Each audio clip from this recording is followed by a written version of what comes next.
E hoje eu quero falar sobre quando Deus não cabe nas nossas lembranças. Parece estranho pensar assim, mas eu quero ainda continuar falando do que eu comecei no domingo. E nós estamos falando sobre o que nesse mês? Idolatria, tá bom? Então todo esse mês nós vamos tentar pensar nisso, ok? E aí eu quero que você veja um pouco sobre o perigo de uma fé que vive do passado. O Salmo 44 aqui, ele nos coloca diante de uma experiência, uma das experiências mais delicadas da vida cristã. E é interessante pensar, quando nós sabemos tudo sobre Deus, tudo que está ao nosso alcance, tá? Não é tudo.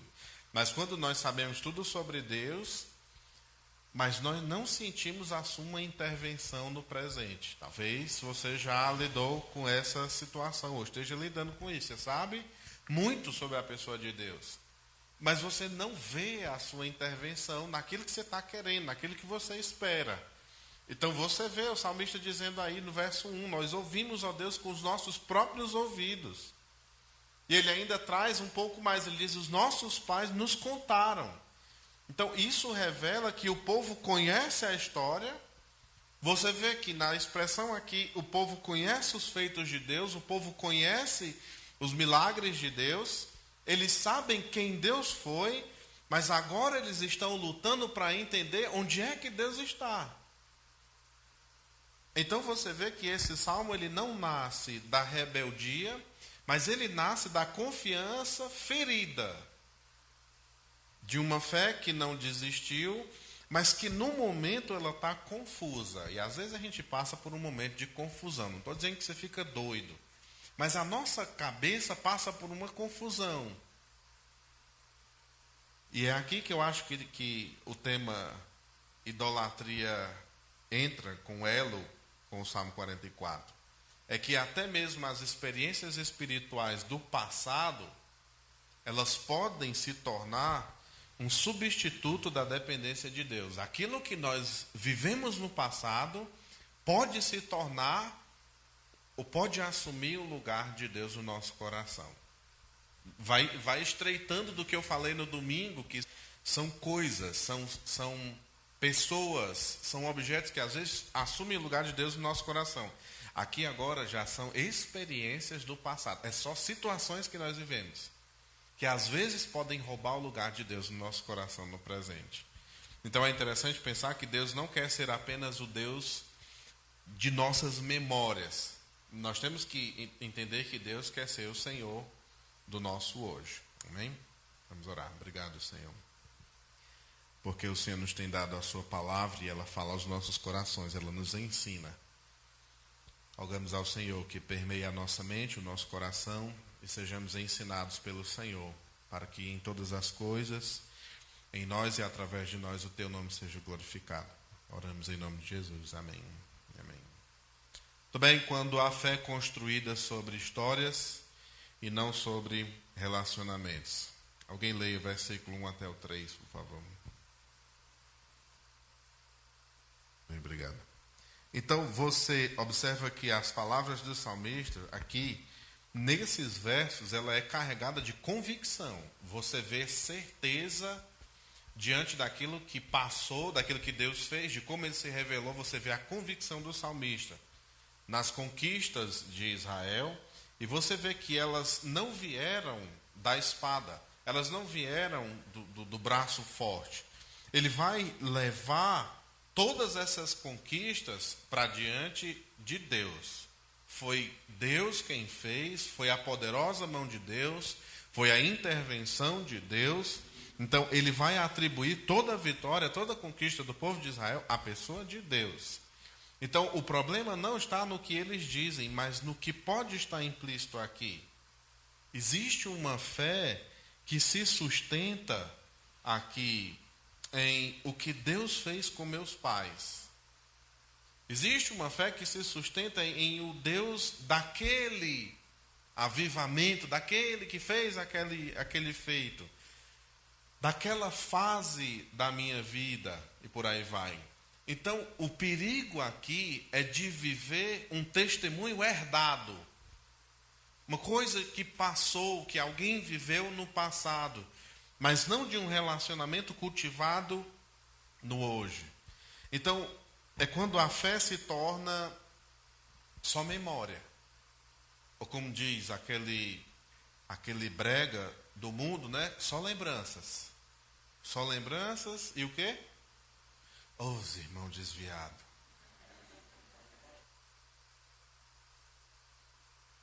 Só lembranças e nada mais, né?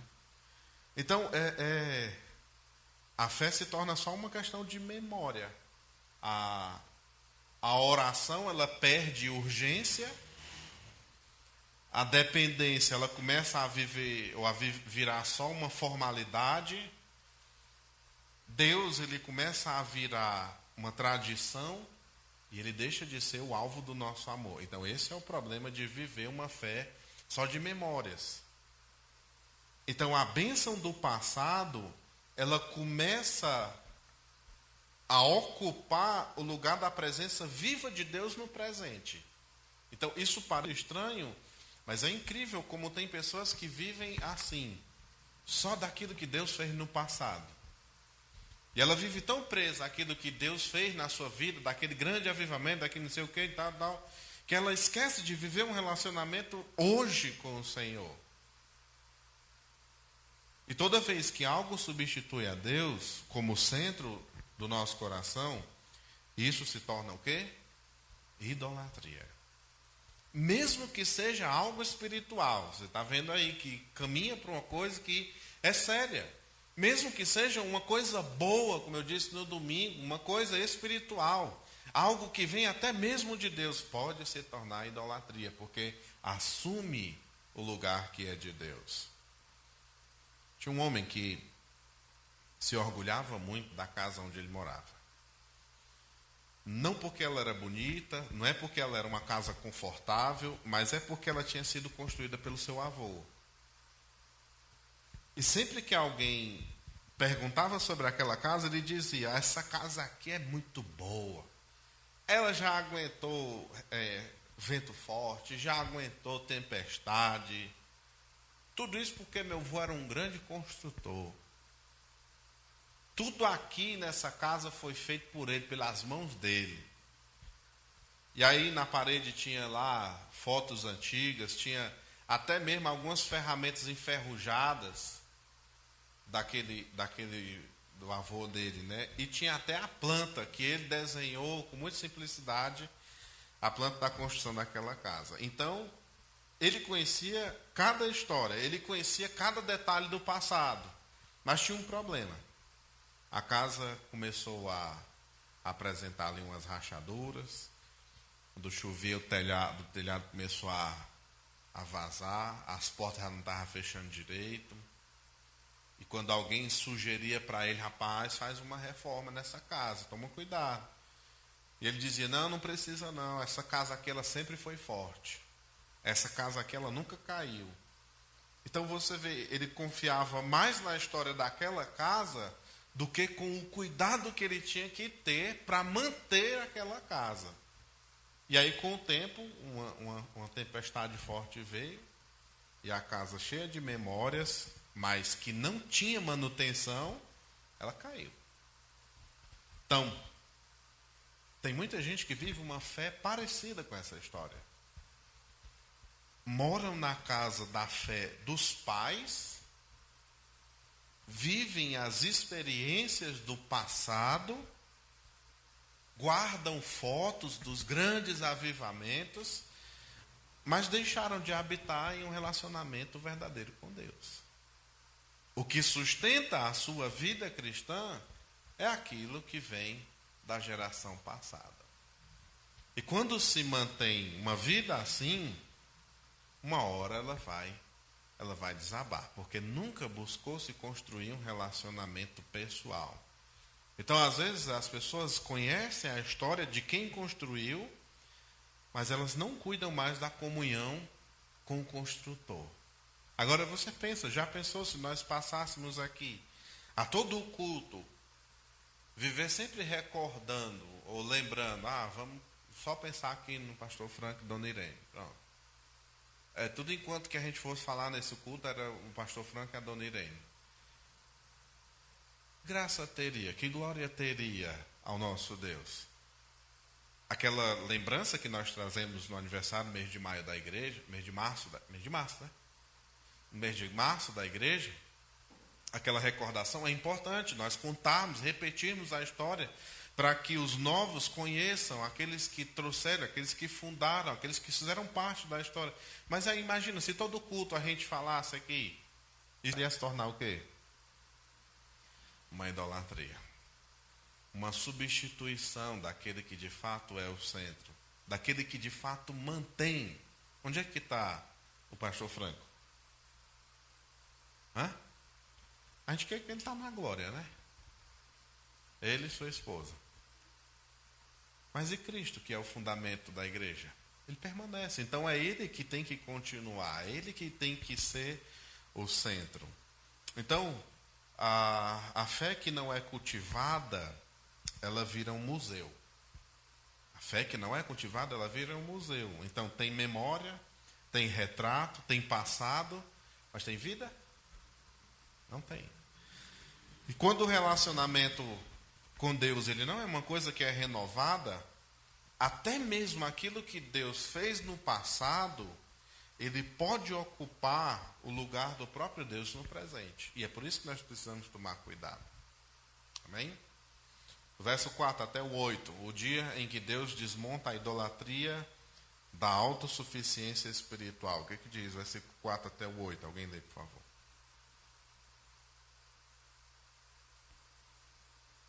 Bem, obrigado. Então você vê que o povo afirma: Tu és o meu rei, ó Deus. Então eles reconhecem que foi Deus quem atribuiu a eles a vitória, quem garantiu e deu a eles a vitória. Só que algo mudou aqui. O mesmo Deus que venceu as batalhas lá no passado, agora ele permite as derrotas no presente. Então aqui nós aprendemos uma verdade difícil, eu acredito, mas ela é libertadora. Deus não sustenta vitórias que nos afastam dele. Deus não sustenta vitórias que nos afastam dele. Às vezes, sem perceber, a vitória ela acaba se tornando uma identidade. Às vezes, o sucesso que nós alcançamos, ele vira segurança. Às vezes, a bênção que nós recebemos de Deus, ela vira a nossa maior referência de valor. Então, Deus permite a quebra dessas coisas, identidade, segurança e bênção, para restaurar o lugar certo do coração. E Deus não faz isso porque Ele é um Deus cruel. Ele faz isso por amor. Ele faz isso por cuidado. Então entenda, é melhor perder a bênção do que perder Deus e continuar confortável. Quando nós confiamos mais no que Deus nos deu do que no próprio Deus que nos dá, então a bênção deixa de ser uma dádiva. E ela passa a ser um ídolo no nosso coração.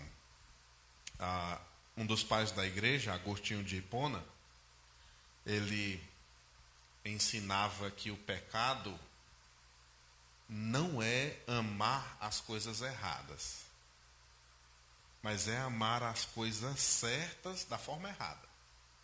Então é interessante o pensamento de Agostinho, quando o texto lá do livro Cidade de Deus diz assim: quando o homem ama a criatura mais do que o Criador, ele se torna escravo daquilo que ele deveria apenas usar. Para notar? Quando o homem ama mais a criatura do que o Criador, ele se torna escravo daquilo que ele deveria apenas usar. Então, quando a bênção ou a criatura passa a ser um objeto do amor supremo do meu coração, ele ocupa o lugar de Deus. Então, para Agostinho, ele resumia: isso é idolatria. Mesmo que a coisa seja uma coisa boa, E é aqui que o nosso coração às vezes se engana. Então a bênção, ela foi feita para ser usada com gratidão e não para ser adornada com dependência. Então, do que é que você depende para viver? O que é que você depende para viver? E se Deus tirar?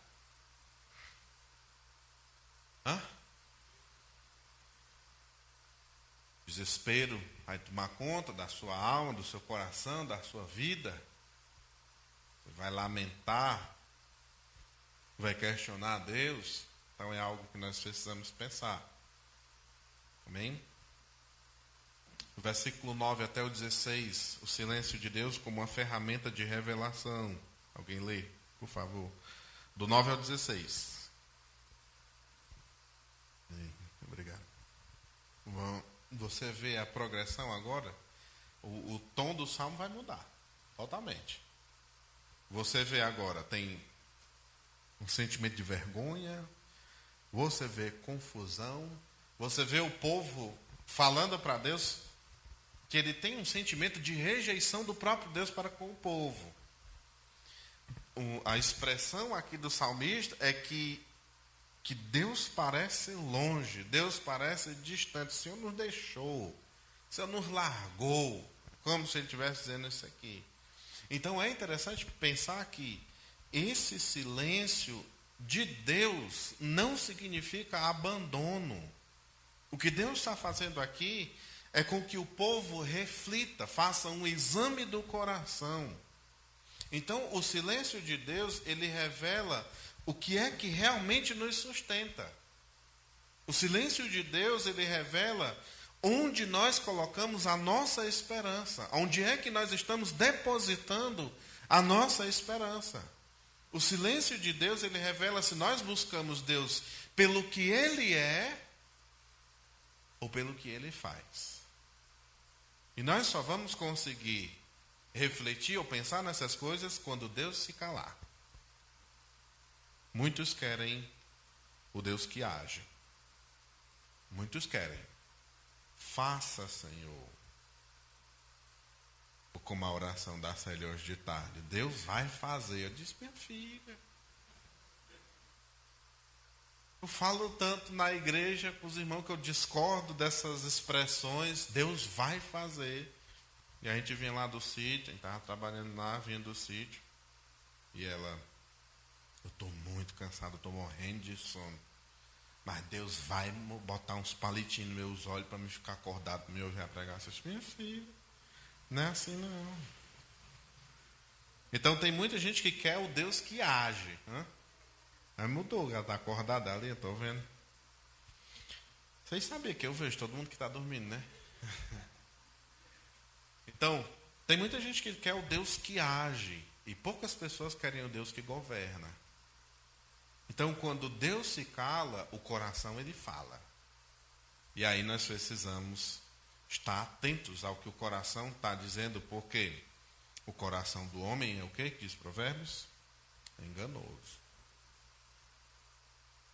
Então, se a fé desmorona então no silêncio, talvez ela estivesse construída sobre resultados e não sobre relacionamento. Então Deus se esconde, não é para nos perder, mas é para nos ensinar a buscar Deus além das respostas.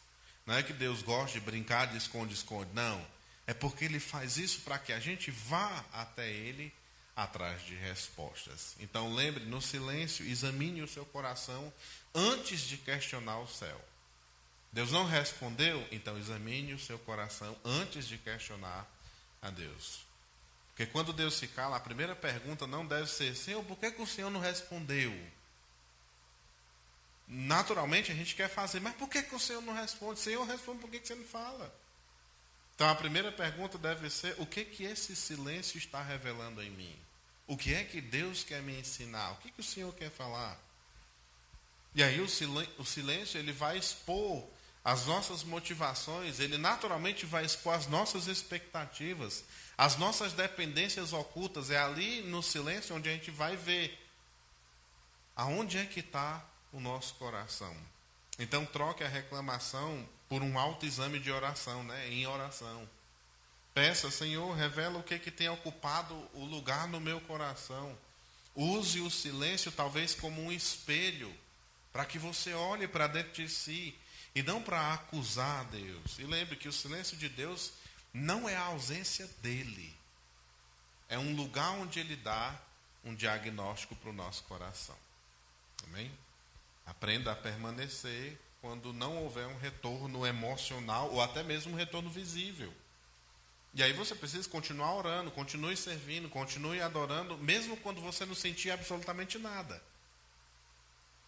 Fé baseada em relacionamento não depende de estímulos. Você precisa orar sem sentir. Você precisa continuar adorando sem resposta, porque você foi chamado para isso. Você precisa continuar obedecendo, mesmo se não tiver nenhum aplauso para você.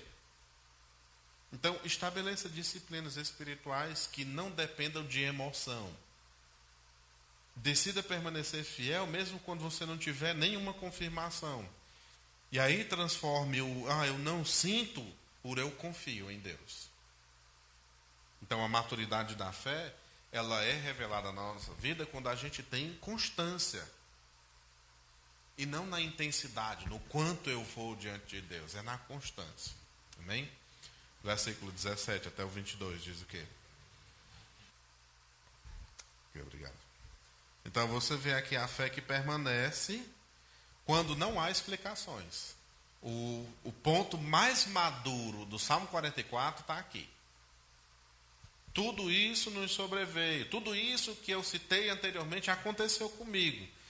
Contudo, nós não esquecemos de ti. Olha o que o salmista diz. Eles não entendem o sofrimento, mas não negociam a fidelidade. Eu acho que nós precisamos aprender muito sobre isso aqui. Porque, de fato, a gente não entende e nunca vai entender completamente e plenamente o sofrimento. Mas tem muita gente que, às vezes, negocia a sua fidelidade por não obter respostas de Deus. Então, aqui nós vemos uma fé que não depende, como nós cantamos agora há pouco, não depende das circunstâncias. Você vê uma fé que não exige de Deus as garantias. O que é que o Senhor tem a me dar? O que é que o Senhor vai... Não. É uma fé que não existe garantias. É uma fé que não abandona ou não deixa Deus quando Ele não explica. E eu sei que tem muitos aqui que talvez não tem tantos anos de crente. Quem é o mais novo de crente no nosso meio aqui? Valdo, Nadiele, quem é? Acho que só esse, né? Samara. Todo mundo sabe que tem muita coisa na nossa vida que Deus não explica. Até aquele mais novo na fé sabe disso. Tem muita coisa na nossa vida que Deus não explica. Então, essa é a fé que derrota a idolatria. Amar a Deus não pelo que Ele dá, mas pelo que Ele é. Então, o coração que não troca a pessoa de Deus por alívio, ele começa a revelar maturidade espiritual.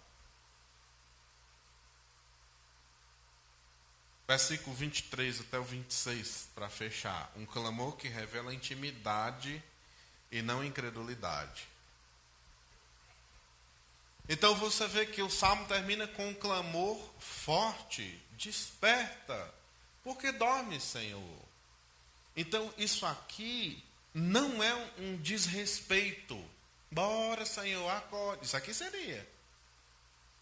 Antes, embora, meu filho. Não é um desrespeito para com Deus. Isso aqui é intimidade. Só quem fala ou só quem clama diante de Deus dessa forma é quem tem intimidade. Então só clama assim quem não desistiu. E é interessante que eles não pedem ouro, eles não pedem vitória, eles não pedem status. Eles estão pedindo o quê? O que é que eles estão pedindo? Versículo 26.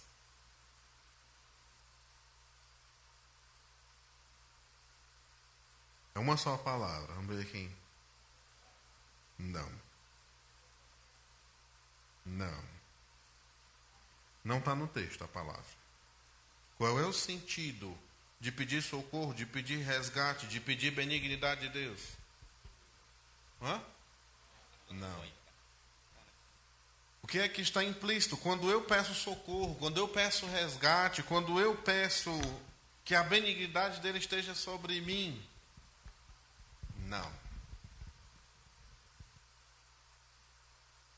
Tudo isso vai implicar em uma coisa. Não. Da parte de Deus. Presença. Como que ele vai fazer tudo isso se ele não estiver presente?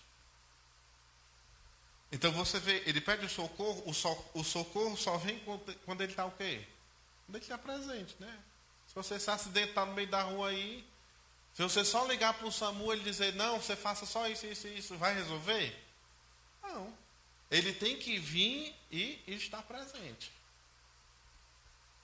Se você cair, Deus o livre, ali na ladeira da Lapa ou do Ibiapina, você liga por bombeiro, vai resolver alguma coisa se ele não vir? Não. A presença vai fazer a diferença. Então, é interessante. Eles não pedem vitórias, eles não pedem status, nada disso. O que eles querem é a presença de Deus. Se Deus retirar o que me sustenta hoje, a minha fé permanece. Eu estou servindo a Deus ou eu estou servindo ao que Ele me deu? A minha confiança, ela está na presença ou ela está nos resultados? Então eu preciso refletir nessas coisas. Porque esse era o conflito ali que se passava nesse salmo dos filhos de Corá. Então Deus não aceita ser apenas o Deus das lembranças. Nem apenas o recurso que nós acessamos quando a gente está em crise. Deus quer ser o Senhor absoluto do nosso coração. A gente precisa entender isso. Mesmo quando a bênção de Deus for uma bênção silenciosa, Ele quer continuar sendo o Senhor absoluto do meu e do seu coração. Amém? Obrigado, Senhor. Porque a Tua palavra nos desperta a refletir em quem está sentado no trono do nosso coração. Que seja o Senhor o centro, unicamente e exclusivamente. E que os nossos olhos desejem contemplar somente a Ti, e amar somente a Ti, servir e temer somente a Ti. Obrigado, Senhor, pela Tua palavra, em nome de Jesus. Amém.